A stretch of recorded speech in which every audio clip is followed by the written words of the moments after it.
ಸಹಜವಾಗಿ 30 ವರ್ಷದ ಕೆಳಗಡೆ ನಾವು ರೈತಾಪಿ ಒಂದು ಕಾರ್ಯ ಚಟುವಟಿಕೆಗಳು ಎಷ್ಟು ಚೆನ್ನಾಗಿತ್ತು, ನಮ್ಮ ಜೀವನ ಎಷ್ಟು ಚೆನ್ನಾಗಿತ್ತು.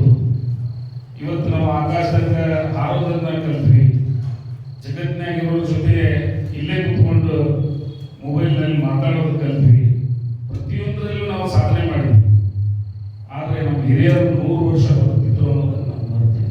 ನಮ್ಮ ದೇಶದಲ್ಲಿ ಆಗ್ತಿರ್ತಕ್ಕಂಥ ಅನಾಹುತಗಳು ನಾವೇನು ಇವತ್ತು ವಿದೇಶದ ಕೆಲವು ಬೆಳೆಗಳಿಗೆ ಮಾರು ಹೋಗಿ, ಉದಾಹರಣೆಗೆ ನಾವು ಬಿಟಿ ಎತ್ತಿ ಬೆಳಿತೀವಿ, ಅದರಿಂದ ಎಷ್ಟು ತೊಂದರೆ ಆಯ್ತು ಅನ್ನೋದನ್ನು ನಾವು ಇವತ್ತು ಕಡಿಮೆ ಮಾಡಿದ್ವಿ.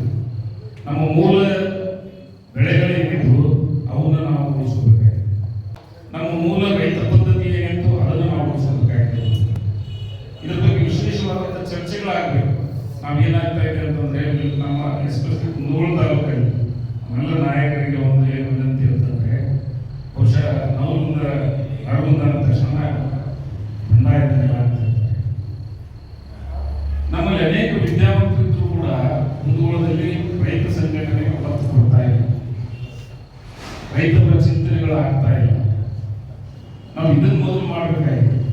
ಯಾಕಂತಂದ್ರೆ ರೈತನೇ ದೇಶದ ಬೆನ್ನೆಲುಬು ಅನ್ನೋದು ಕಾನೂನಿಯಾಗಿ ಉಳಿದ ಹೊರತು ಅದು ಕ್ರಿಯೆ ಇರಲಿಲ್ಲ. ಈ ಸಲ ರೈತರಿಗೆ ಒಳ್ಳೆ ಪೀಕ್ ಬಂದಿದೆ, ರೇಟು ಇದೆ. ಈ ವರ್ಷ ಸ್ವಲ್ಪ ರೈತರ ಮೊದಲು ನಾವು ನಗುವನ್ನು ಕಾಣಲಿಕ್ಕೆ ಸಾಧ್ಯ ಆಗಿದೆ. ಆದರೆ ನಾವು ಬೆಳೀತಕ್ಕಂಥ ಏನು ಬೆಳೆಗಳು ನಾವು ಬಳಸಲಿಕ್ಕೆ ಎಷ್ಟು ಉಪಯೋಗ ಅದಾವ ಅನ್ನೋದನ್ನು ನಾವು ಚರ್ಚೆ ಮಾಡಬೇಕಾಗಿದೆ. ಬಹಳ ವಿಷಪೂರಿತವಾದಂಥ ನಾವು ಆಹಾರವನ್ನು ಬೆಳೀತಾ ಇದ್ದೇವೆ. ನಿಮ್ಗೆ ಗೊತ್ತಿರಲಿ, ಇಡೀ ದೇಶದಲ್ಲಿ ಪಂಜಾಬ್ ರಾಜ್ಯದೊಳಗೆ ಬೆಳೀತಕ್ಕಂಥ ಭತ್ತವನ್ನ ಇಡೀ ಜಗತ್ತಿಗೆ ಅವರು ಸಪ್ಲೈ ಮಾಡ್ತಾರೆ. ಆದರೆ ಇನ್ನೊಂದು ಕಡೆ ಏನು ಅಂತಂದ್ರೆ, ಇಡೀ ದೇಶದಲ್ಲಿ ಒಟ್ಟು ಕ್ಯಾನ್ಸರ್ ರೋಗಿಗಳು ಎಷ್ಟದಾರ ಅದು 25% ಪಂಜಾಬ್ನಲ್ಲಿ. ಯಾಕೆ ಈ ಮಾತು ಹೇಳ್ತಾ ಇದ್ದೀನಿ ಅಂತಂದ್ರೆ, ನಾವೇನು ಇವತ್ತು ಫರ್ಟಿಲೈಸರ್ ರಾಸಾಯನಿಕವನ್ನು ಬಳಸ್ತಾ ಇದ್ದೀವಿ, ಇದನ್ನ ವಿಷವನ್ನೇ ಬಳಸ್ತಾ ಇದ್ದೀವಿ. ನಾವು ಭೂಮಿ ತಾಯಿನ ಎಷ್ಟು ಸಮೃದ್ಧಿಯಿಂದ ಇಡ್ತೇವೆ, ಅಷ್ಟು ನಮ್ಮ ಮುಂದಿನ ಪೀಳಿಗೆಗೆ ನಾವು ಏನಾದರೂ ಕೊಡಕ್ಕೆ ಸಾಧ್ಯ.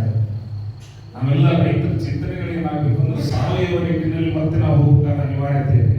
ನಮ್ಮೆಲ್ಲ ರೈತ ಬಂಧುಗಳಿಗೆ ಏನಿದೆ ಅಂತಂದ್ರೆ, ನಮ್ಮ ಮಕ್ಕಳು ಇಂಗ್ಲೀಷ್ ಓದಬೇಕು, LKG ಓದಬೇಕು, ಅವರು ಇಂಜಿನಿಯರ್ ಆಗಬೇಕು, ಡಾಕ್ಟರ್ ಆಗಬೇಕು. ಮೊದಲಿಗೆ ಯಾವ ಕನಸಿರಲಿಲ್ಲ, ನನ್ನ ಮಗ ಒಬ್ಬ ಒಳ್ಳೆ ನಾಗರಿಕ ಆದರೆ ಸಾಕು, ಒಬ್ಬ ಒಳ್ಳೆ ರೈತ ಆದರೆ ಸಾಕು ಅನ್ನೋ ಒಂದು ವಿಚಾರವಾಗಿದ್ವಿ. ಆದ್ರೆ ನಮ್ಮ ವಿಚಾರಗಳ ಬದಲಾವಣೆ ಆದಷ್ಟು ನಮ್ಮ ಜೀವನ ದುಸ್ತರ ಆಗ್ತಾ ಇದೆ.